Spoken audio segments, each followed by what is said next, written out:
Bonjour et bienvenue dans cette nouvelle vidéo destinée au terminal. Nous continuons aujourd'hui sur les espaces maritimes et nous allons voir que ces espaces sont des espaces de circulation et d'échange. Nous verrons dans un premier temps les flux humains, puis nous continuerons avec les échanges matériels pour finir par les échanges immatériels. Tout au long de l'histoire, les mers et les océans ont été des espaces de circulation et d'échange entre les peuples. Les grands explorateurs ont utilisé les voies maritimes pour explorer de nouvelles terres. Christophe Colomb, par exemple, a traversé l'océan Atlantique en 1492, ce qui a conduit à la découverte des Amériques par les Européens. Son voyage a entraîné des vagues de migration, souvent avec des conséquences dramatiques pour les peuples autochtones. Le commerce esclavagiste représente l'une des périodes les plus sombres de l'histoire maritime et humaine. Entre le XVIe et le XIXe siècle, la traite transatlantique des esclaves a entraîné la capture, le transport et l'asservissement de millions d'Africains qui ont dû être déportés vers les Amériques. Des navires étaient spécialement conçus pour le commerce des esclaves. On les appelait les négriers. C'étaient des navires de commerce modifiés pour maximiser leur capacité de charge. Les cales étaient aménagées pour entasser un grand nombre d'esclaves dans des conditions inhumaines. Les personnes étaient généralement attachées par des chaînes et disposées sur le sol avec très peu d'espace pour chacun. Il manquait d'air, d'eau potable et de nourriture, ce qui entraînait des maladies et de nombreux décès. On estime que jusqu'à 20% des captifs pouvaient mourir durant la traversée. Liverpool et Nantes étaient des ports importants pour le commerce d'esclaves, spécialement au XVIIIe siècle. Les migrations du XIXe et du XXe siècle ont été largement maritimes, représentant un mouvement massif de population à la recherche de meilleures conditions de vie, de travail et d'opportunités économiques. Parmi ces migrants, il y avait beaucoup d'Européens qui quittaient leur continent. La grande famine irlandaise, au XIXe siècle, a été provoquée par le mildiou, une maladie qui a touché la pomme de terre, principale source de nourriture. Des millions d'Irlandais ont été confrontés à la famine, entraînant une émigration massive. Aussi, les persécutions subies par des groupes religieux, comme les Juifs en Europe de l'Est, ainsi que les révolutions et les conflits, ont poussé de nombreuses personnes à quitter leur pays d'origine en quête de sécurité et de liberté. Parmi ces migrants, on trouvait donc des Irlandais, des Italiens, des Polonais, mais aussi des Français comme les Bigourdans qui ont émigré massivement en Amérique du Sud et particulièrement en Argentine au XIXe siècle. Les principales destinations des Européens étaient l'Amérique du Nord, mais aussi l'Australie et l'Amérique du Sud. De nombreux émigrants ont cherché à rejoindre les États-Unis, attirés par la promesse d'une vie meilleure et des opportunités économiques. Ellis Island, que l'on voit sur la photo, est située dans la baie de New York. C'était le principal point d'entrée pour les immigrants arrivant aux États-Unis entre 1892 et 1954. Plus de 12 millions d'immigrants ont été enregistrés pendant cette période. Aujourd'hui, Ellis Island est un musée qui célèbre l'histoire des immigrants et leur contribution à la société américaine.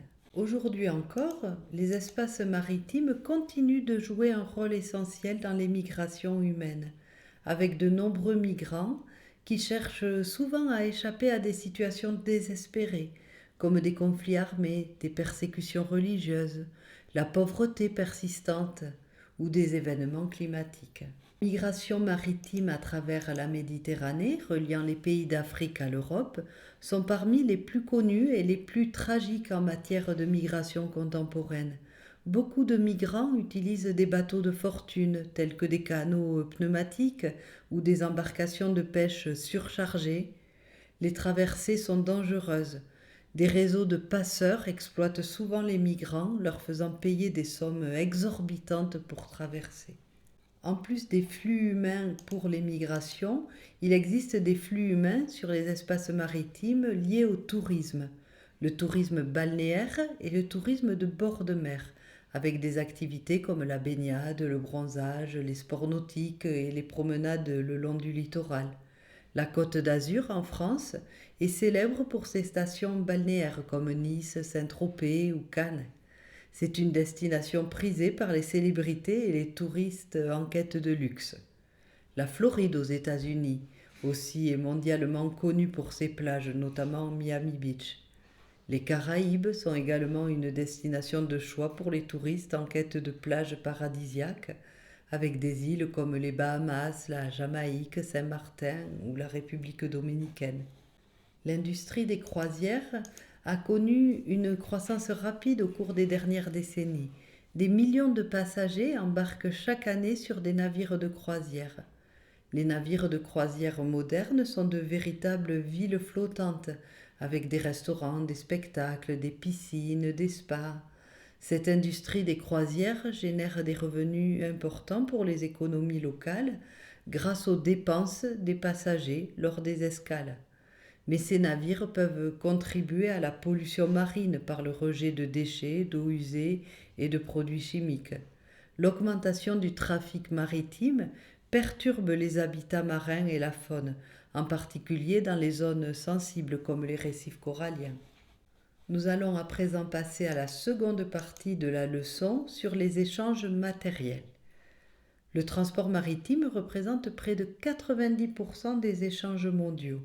Les porte-conteneurs sont des navires spécialement conçus pour transporter des conteneurs standardisés, ce qui facilite le chargement, le déchargement et le transfert de marchandises entre différents modes de transport. Les plus grands porte-conteneurs peuvent transporter plus de 20 000 conteneurs. Cela équivaut à la capacité d'autant de camions, puisqu'ensuite on peut fixer des conteneurs sur les camions. En transportant une grande quantité de marchandises à la fois, les coûts fixes comme le coût du carburant, de l'équipage et des opérations portuaires sont répartis sur un plus grand nombre d'unités. Cela signifie que le coût par unité de marchandises diminue, rendant le transport maritime plus économique. C'est ce qu'on appelle une économie d'échelle, c'est-à-dire une situation dans laquelle le coût unitaire de production diminue à mesure que la quantité produite augmente. Le transport maritime est généralement moins coûteux par unité de marchandises que le transport aérien, qui est beaucoup plus rapide, mais également beaucoup plus cher. Le transport routier, il a l'avantage d'être flexible, mais il entraîne aussi des coûts plus élevés, surtout sur de longues distances ou dans les embouteillages. Grâce à ces économies d'échelle, le transport maritime peut maintenir des prix des biens relativement bas, ce qui est bénéfique pour les consommateurs et permet aux entreprises de réduire leurs coûts de logistique. Le transport maritime est particulièrement adapté aux produits lourds et encombrants.